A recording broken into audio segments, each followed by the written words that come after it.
My low confidence regions is where things get a little tricky, wild.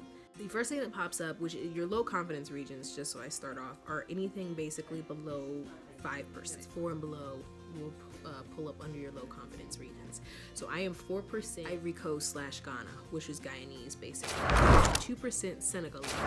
Also, I am 2% Iberian Peninsula, which for those of you who don't know, that's Spain. Also 2% Asia South, which really got me because it's weird that I'm 2% Asia South. Asia South, for you guys who don't know, it's not like Southeast Asia, it's South Asia, which is India. India and Pakistan.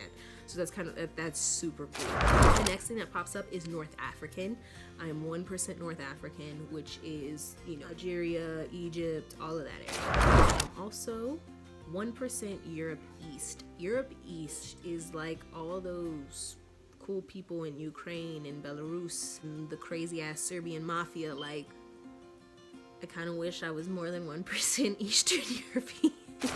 Also, my last thing that pops up is African South Central hunter-gatherers, which is also 1%, which I'm assuming that, and that trace region is basically the southeastern Bantu, which I'm going to assume that this is where all of these African DNAs bloodlines must link up. I have no idea.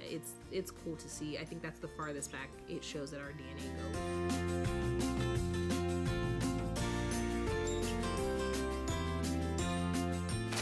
Underneath all of that, it says migrations, and this is for I don't know how anyone else's DNA looks. I just know for mine, the migrations show strictly in America, and it shows my mom's family coming over from parts of Germany, parts Ireland, Wales, and Scotland. And the little red dots coming to America and then migrating throughout America.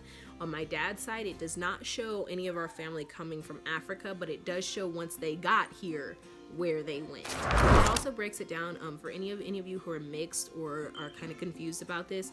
For me, it broke it down to settlers and southern states African Americans. So it was a very clean break between this is my mom's side and this is my dad's side, vice versa. Standing for me to kind of see which ethnicity is coming from which side. Confused about that or anything like that, you can totally obviously have your parents do it with you, but if you don't want to have them do that, this does provide quite a bit of information for you on what all you might be and where it might actually come from. The last cool part about this test is I noticed that for each continent, you are able to click on it and go to each continent and decide, like, is it South America, North America, Western Europe, or Eastern Europe? You can literally go through and click on it and it'll show you how much of each thing you are. It literally will tell you no connection, 0 connection, all of that. So you get a good vibe of each thing.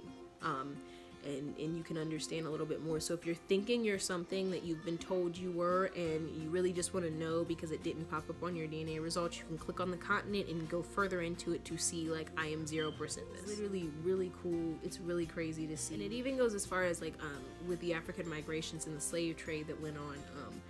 If you're Caribbean, if you're Islander, like, if you're any of that, it will tell you. It will tell you that that's where your people are from. I'm ecstatic that I have these results now and I can keep looking at them. I keep looking at them every day like something's gonna change. The only thing that I would warn to anyone who decides to do this ancestry thing is that you guys want to be very careful of privacy. It asks you before, when you turn in all of your DNA results and all of that, activate your test. It explains to you that, we can also link your DNA to other people who have done this DNA testing. All of that stuff happens and it gives you a page that allows you to go in and decide whether or not you want to okay it or not.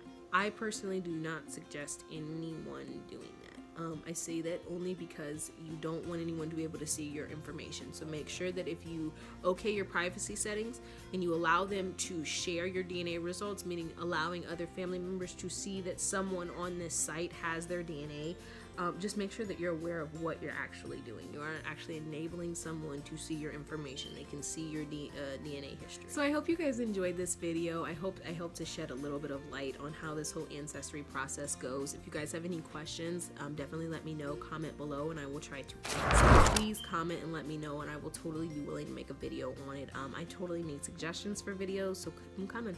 Go ahead and throw them at me. Thank you guys, and yeah, have a good day. Bye.